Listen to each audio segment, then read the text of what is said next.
భూదానోద్యమానికి పితామహుడు, గాంధీజీ ఆశయాలను దేశం నలువైపులా విస్తరించిన మహనీయుడు.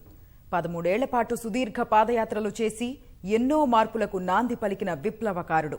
నిరుపేదల మేలు కోసం నిరంతరం కృషి చేసిన ఆచార్య వినోబా భావే వర్ధంతి సందర్భంగా కథనం. గాంధీజీ ఆశయ సాధన కోసం ఎన్నో విప్లవాత్మక మార్పులకు నాంది పలికిన మహనీయుడు, జాతిపిత, ఆధ్యాత్మిక వారసుడు ఆచార్య వినోబా భావే. ఆయన అసలు పేరు వినాయక్ నరహరి భావే. 1895 సెప్టెంబర్ 11న మహారాష్ట్రలోని గగోరీ ప్రాంతంలో జన్మించారు. గాంధీ సిద్ధాంతాలకు ఆకర్షితుడై 1918లోనే అనుయాయిగా మారారు. సబర్మతి ఆశ్రమ నిర్వహణలో కీలక బాధ్యతలు నిర్వహించారు.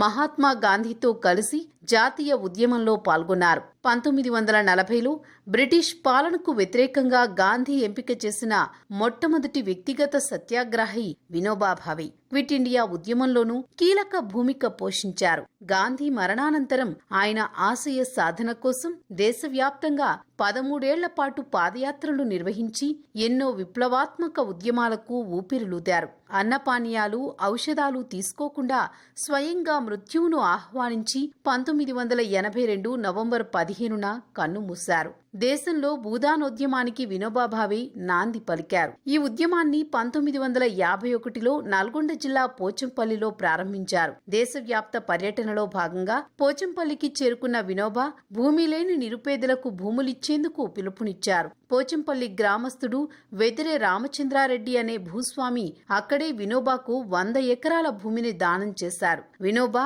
ఆ భూమిని పేదలకు పంచిపెట్టారు. అలా భూదానోద్యమం ప్రారంభమైంది. పోచంపల్లి పేరు భూదాన్ పోచంపల్లిగా మారింది. 1000 కిలోమీటర్లు పాదయాత్ర చేసి దేశవ్యాప్తంగా సుమారు 43 లక్షల ఎకరాల భూమిని సేకరించి పేదవారికి అందించారు.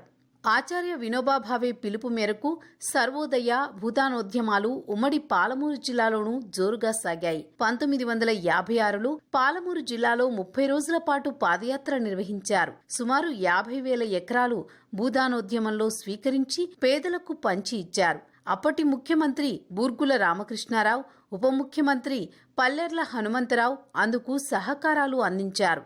పాదయాత్రలో భాగంగా కొల్లాపూర్ తాలూకాలోని మాధవరావుపల్లి గ్రామంలో భావే బస చేశారు. ఆ సమయంలో అక్కడకు వచ్చిన ఆనాటి ప్రధాని జవహర్లాల్ నెహ్రూ భావేతో అనేక జాతీయ సమస్యలపై చర్చించారు. ఆ రోజుని ఆంధ్రప్రదేశ్ సహా ఇతర భాషా ప్రయుక్త రాష్ట్రాలను నెహ్రూ ప్రకటించారు.